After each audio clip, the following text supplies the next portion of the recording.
Abraham Lunggana atau Haji Lulung tidak memiliki karakter seperti yang dikehendaki masyarakat Jakarta, sehingga menurut Ketua Umum P3 Romahur Muzi, partainya dipastikan tidak akan mengusung Haji Lulung dalam bursa calon gubernur DKI Jakarta. Berdasarkan evaluasi kita memang belum memiliki elektabilitas yang memadai dan karakternya memang bukan karakter yang dikehendaki mayoritas warga Jakarta, jadi memang tidak merupakan pilihan utama kita. Ada kemungkinan P3 seperti Nasdem atau Hanura independen? Tidak mungkin Partai Persatuan Pembangunan mendukung calon independen, ya, karena kita partai politik. Ya, calon independen kalau mau berangkat sendiri aja. Komisi Pemberantasan Partai Demokrat mendatangi kediaman politisi P3 Abraham Lunggana atau Haji Lulung untuk memverifikasi faktual untuk mengecek kesesuaian data dalam berkas administrasi dengan fakta di lapangan terkait dengan pencalonan Wakil Ketua DPRD DKI ini sebagai bakal calon Gubernur DKI Jakarta. Ketua Bidang Verifikasi Tim Penjaringan Calon Gubernur DKI Partai Demokrat Lazarus Simon Ishak bersama timnya mendatangi kediaman Wakil Ketua DPRD DKI Jakarta Abraham Lunggana di Jalan Asofa, Kelurahan Sukabumi Utara, Kecamatan Kebonjeruk, Jakarta Barat. Abraham Lunggana merupakan bakal calon gubernur ke-9 yang telah diverifikasi oleh Partai Demokrat. 8 nama lainnya yang sudah diverifikasi Partai Demokrat ada nama Yusril Iza Mahendra, Sandiaga Uno, Benny Mokalu, dan Bin Benyamin. Tapi nggak kayak nebuannya bahwa Andika yang kagak. Beliau kita sebagaimana ketahui sudah mendaftar melalui Partai Demokrat untuk maju sebagai bakal calon. Nah, kami dari Partai Demokrat sudah menerima berkas beliau. Lalu sekarang proses selanjutnya adalah verifikasi faktual. Setelah kami melakukan verifikasi administrasi, kelengkapan dokumen dan persyaratan yang beliau lakukan, apakah sudah memenuhi syarat atau belum. Kalau belum, kita minta dilengkapi, lalu melangkah kepada faktual. Politisi P3 Abraham Lunggana mendaftarkan diri dalam penjaringan calon gubernur Partai Demokrat yang memang membuka kesempatan bagi tokoh-tokoh Jakarta. Wakil Ketua DPRD DKI ini mengaku siap memenuhi semua persyaratan yang diminta tim seleksi Partai Demokrat. Mengambil formulir pendaftaran yang sesuai dengan program Demokrat, membuka ruang kepada siapa saja, ya, artinya masyarakat Jakarta, bangsa Indonesia pada umumnya, silakan mendaftar untuk menjadi calon gubernur dan calon wakil gubernur lewat Partai Demokrat.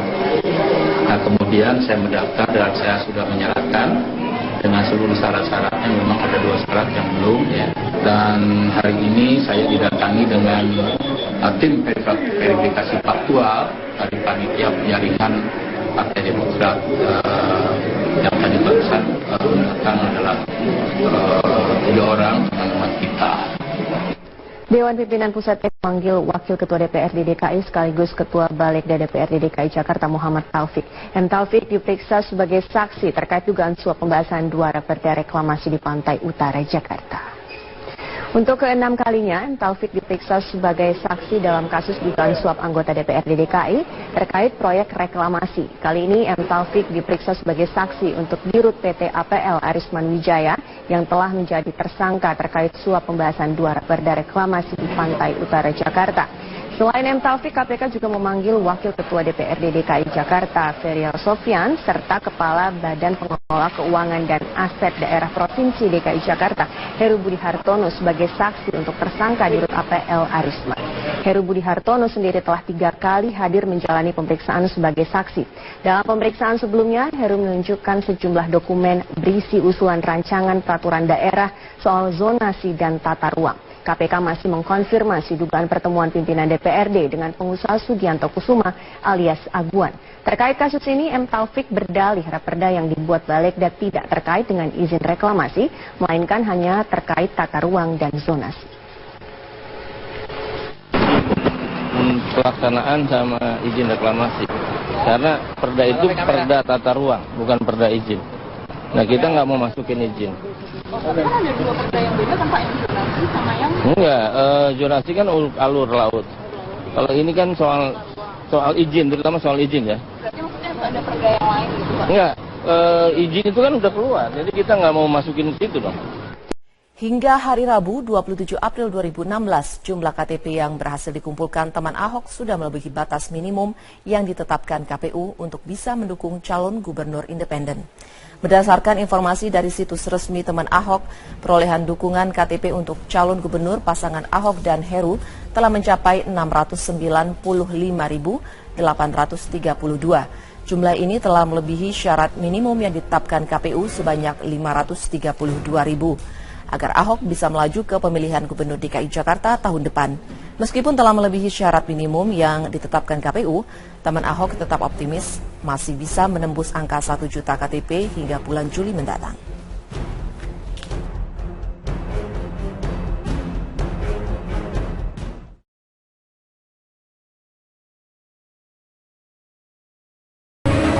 Pemirsa, nama-nama menteri dan pejabat negara yang muncul dalam dokumen Panama Papers menjadi perhatian pemerintah. Di tengah dugaan adanya upaya menghindari pajak oleh sejumlah pihak, pemerintah membuat formulasi repatriasi atau pengembalian investasi ke tanah air dengan membentuk Satgas Tax Amnesty.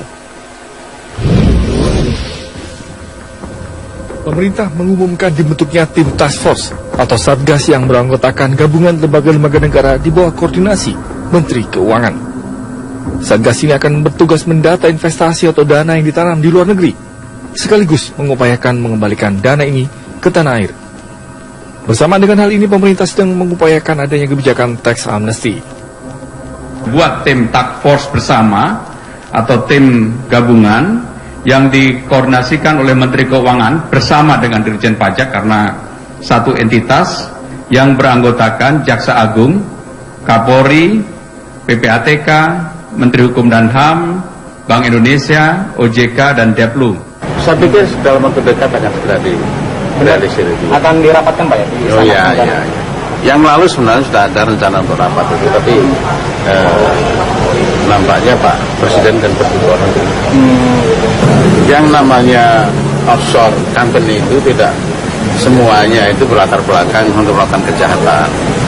Ada juga yang tidak. Katakan misalnya untuk menghindari pajak ganda. Terkait isu yang berkembang sejumlah nama pejabat negara yang disebut-sebut masuk dalam Panama Papers, sejumlah pejabat negara tersebut sudah membantah telah menginvestasikan sejumlah dana melalui sebuah perusahaan yang diduga milik mereka dan didaftarkan di Panama, sebuah negara bebas pajak yang menjadi surga investasi bagi pemegang modal di seluruh dunia. Saya tidak pernah terlibat di dalam itu, dan saya tidak tahu itu Mayfair itu, dan seperti jawaban saya Anda baca di dalam Tempo itu jelas, dan saya tidak pernah berkeinginan sedikit pun untuk tidak membayar pajak. Yang menuntut orang tidak bersalah, menurut itu yang salah. Pak, maka BPK akan memeriksa dana-dana yang ada di Panama Papers itu. Siapa yang memeriksa siapa? Tanya dong kepada Dirjen Pajak. Ada rumor, ada gosip katanya Rini di Panama Papers. Aku betul-betul nggak ngerti gitu. Malah ada yang menanyakan kepada saya gitu. Jika benar, skandal ini tentunya bukan sekadar persoalan pengemplangan pajak. Masuknya nama sejumlah pejabat publik dalam daftar Panama Papers juga merupakan persoalan etika yang menunjukkan minimnya sikap transparansi para pejabat publik. Bahkan skandal Panama Papers sudah menjadi sorotan dunia. Sejumlah pejabat dunia bahkan ada yang mundur, sementara di sejumlah negara lain proses penyelidikan pun tengah berlangsung. Tim Liputan Metro TV. Kami hadirkan dialog dengan tema Presiden terusik Panama Papers dengan sejumlah narasumber. Yang bersama saya adalah Bapak Justinus Prastowo, Direktur untuk Center for Indonesian Taxation Analysis. Terima kasih Mas Pras sudah bergabung bersama kami. Dan sudah bergabung lewat sambungan telepon Bapak M. Yusuf, Kepala PPATK. Selamat malam Pak Yusuf. Malam Pak Dini. Baik, dan Mas Budi. Ya, dan kami masih menunggu untuk tersambung dengan juru bicara kepresidenan Bapak Johan Budi yang juga nanti akan tersambung lewat sambungan telepon, dan dialog ini akan kami sajikan setelah headline news pukul 19 waktu Indonesia Barat.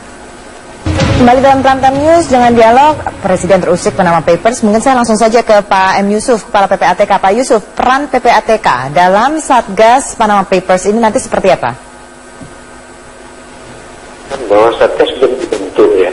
Dari usulan kita agar ada nanti koordinasi yang jelas karena salah satu amanah dari rekomendasi acara tahun 2012 perlu ada koordinasi antar kementerian terkait dengan kebijakan teks amnesti.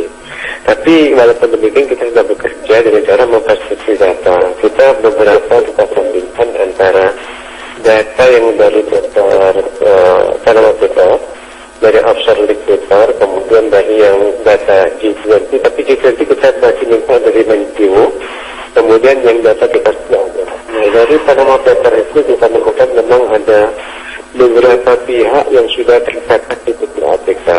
Ada dia itu political exposed person, ada profesional, ada juga badan usaha badan hukum seperti itu.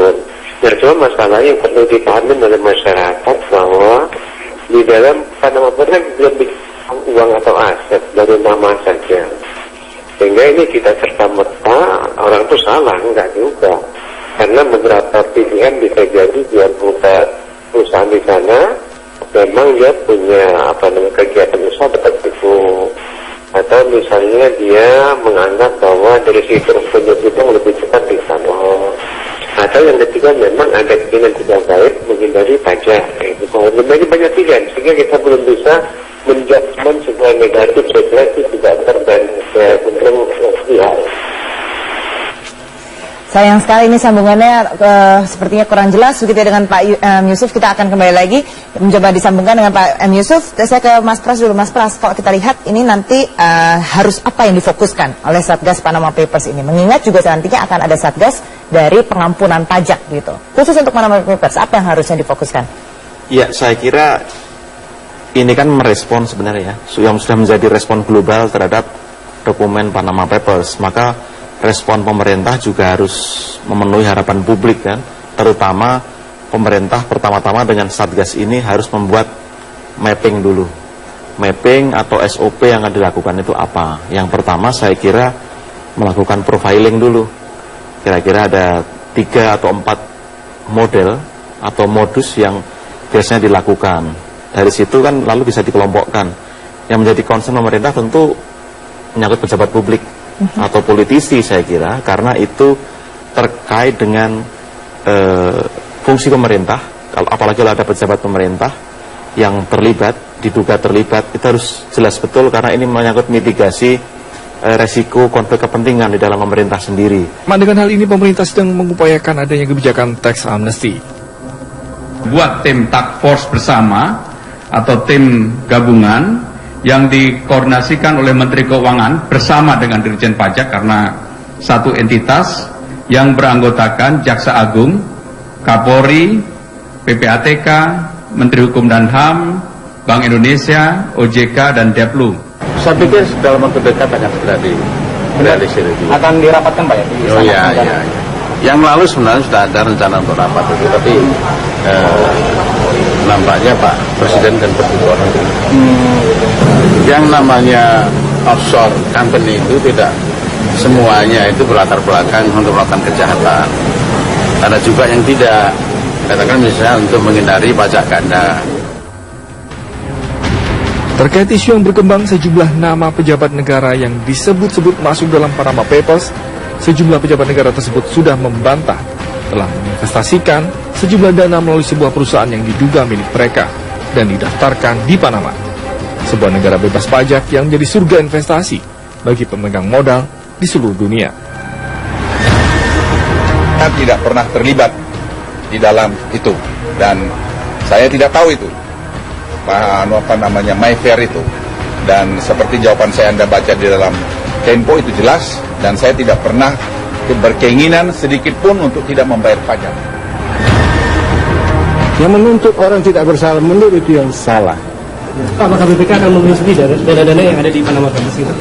Siapa yang memeriksa siapa? Tanya dong kepada Dirjen Pajak. Ada rumor, ada gosip katanya Rini di Panama Papers. Aku betul-betul nggak ngerti gitu loh. Malah ada yang menanyakan kepada saya gitu. Jika benar, Wakil Ketua DPRD DKI ini mengaku siap memenuhi semua persyaratan yang diminta tim seleksi Partai Demokrat. Mengambil formulir pendaftaran yang sesuai dengan program Demokrat membuka ruang kepada siapa saja, ya, artinya masyarakat Jakarta, bangsa Indonesia pada umumnya, silakan mendaftar untuk menjadi calon gubernur dan calon wakil gubernur lewat Partai Demokrat. Nah, kemudian saya mendaftar dan saya sudah menyerahkan dengan seluruh syarat-syaratnya. Memang ada 2 syarat yang belum, ya. Dan hari ini saya didatangi dengan tim verifikasi faktual dari panitia penjaringan Partai Demokrat yang tadi barusan datang adalah 3 orang teman-teman kita. Dewan Pimpinan Pusat memanggil Wakil Ketua DPRD DKI sekaligus Ketua Balik DPRD DKI Jakarta Muhammad Taufik. M. Taufik diperiksa sebagai saksi terkait dugaan suap pembahasan 2 raperda reklamasi di Pantai Utara Jakarta.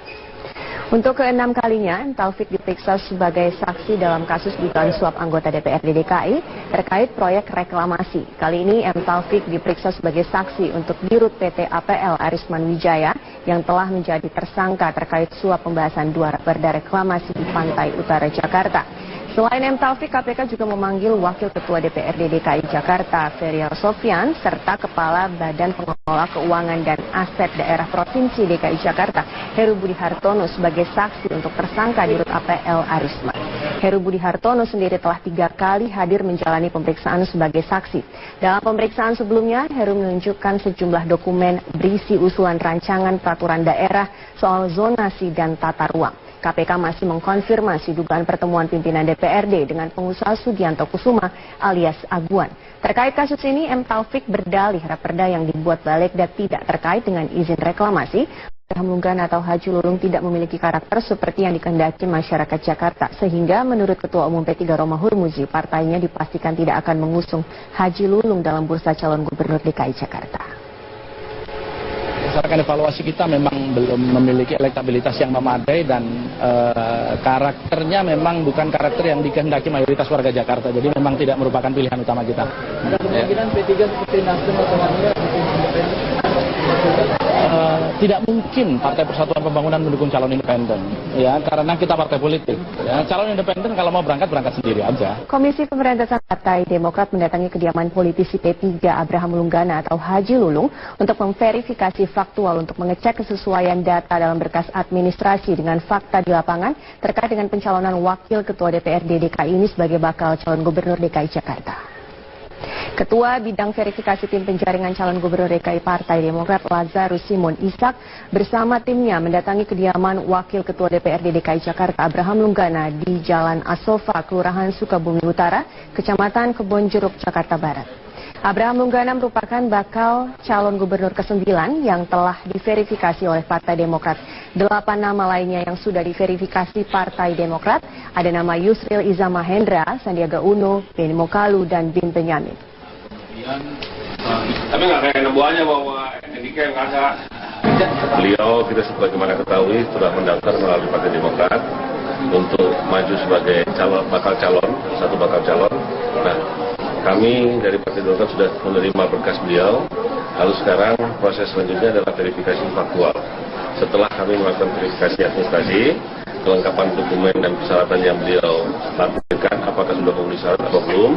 Kalau belum, kita minta dilengkapi, lalu melangkah kepada fakta. Politisi P3 Abraham Lunggana mendaftarkan diri dalam penjaringan calon gubernur Partai Demokrat yang memang membuka kesempatan bagi tokoh-tokoh Jakarta. Skandal ini tentunya bukan sekadar persoalan pengembangan pajak. Masuknya nama sejumlah pejabat publik dalam daftar Panama Papers juga merupakan persoalan etika yang menunjukkan minimnya sikap transparansi para pejabat publik. Bahkan skandal Panama Papers sudah menjadi sorotan dunia. Sejumlah pejabat dunia bahkan ada yang mundur. Sementara di sejumlah negara lain proses penyelidikan pun tengah berlangsung. Tim Liputan Metro TV. Kami hadirkan dialog dengan tema Presiden Terusik Panama Papers dengan sejumlah narasumber. Yang bersama saya adalah Bapak Justinus Prastowo, Direktur untuk Center for Indonesian Taxation Analysis. Terima kasih Mas Pras sudah bergabung bersama kami. Dan sudah bergabung lewat sambungan telepon Bapak M. Yusuf, Kepala PPATK. Selamat malam Pak Yusuf. Malam Pak Dini. Baik, dan Mas Budi. Ya, dan kami masih menunggu untuk tersambung dengan juru bicara kepresidenan Bapak Johan Budi yang juga nanti akan tersambung lewat sambungan telepon, dan dialog ini akan kami sajikan setelah Headline News pukul 19 waktu Indonesia Barat. Kembali dalam Primetime News dengan dialog Presiden terusik Panama Papers. Mungkin saya langsung saja ke Pak M. Yusuf, Kepala PPATK. Pak Yusuf, peran PPATK dalam Satgas Panama Papers ini nanti seperti apa? Bahwa Satgas belum dibentuk ya. Dari usulan kita agar ada nanti koordinasi yang jelas, karena salah satu amanah dari rekomendasi acara tahun 2012 perlu ada koordinasi antar kementerian terkait dengan kebijakan teks amnesti. Tapi walaupun demikian kita sudah bekerja dengan cara memfasilitasi data. Kita beberapa kita sambungkan antara data yang dari Panama Papers, dari offshore liquidator, kemudian dari yang data G20, tapi G20 kita masih minta dari Menkyu, kemudian yang data kita sudah ada. Nah, dari Panama Papers itu kita menemukan memang ada beberapa pihak yang sudah tercatat di PPATK, ada dia itu apa namanya, melainkan hanya terkait tata ruang dan zonasi.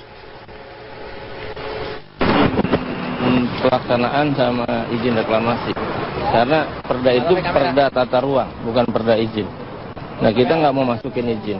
Tapi kan ada dua perda yang beda kan Pak, yang zonasi sama yang... Enggak, zonasi kan alur laut. Kalau ini kan soal izin, terutama soal izin ya. Berarti maksudnya ada perda yang lain gitu Pak? Enggak, izin itu kan udah keluar, jadi kita nggak mau masukin situ dong. Hingga hari Rabu 27 April 2016, jumlah KTP yang berhasil dikumpulkan teman Ahok sudah melebihi batas minimum yang ditetapkan KPU untuk bisa mendukung calon gubernur independen. Berdasarkan informasi dari situs resmi teman Ahok, perolehan dukungan KTP untuk calon gubernur pasangan Ahok dan Heru telah mencapai 695.832. Jumlah ini telah melebihi syarat minimum yang ditetapkan KPU sebanyak 532.000.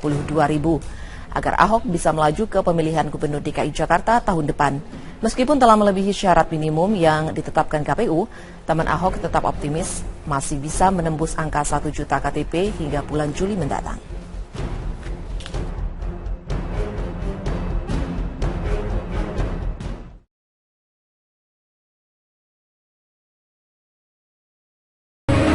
Pemirsa, nama-nama menteri dan pejabat negara yang muncul dalam dokumen Panama Papers menjadi perhatian pemerintah. Di tengah dugaan adanya upaya menghindari pajak oleh sejumlah pihak, pemerintah membuat formulasi repatriasi atau pengembalian investasi ke tanah air dengan membentuk Satgas Tax Amnesty. Pemerintah mengumumkan dibentuknya tim task force atau Satgas yang beranggotakan gabungan lembaga-lembaga negara di bawah koordinasi Menteri Keuangan. Satgas ini akan bertugas mendata investasi atau dana yang ditanam di luar negeri, sekaligus mengupayakan mengembalikan dana ini ke tanah air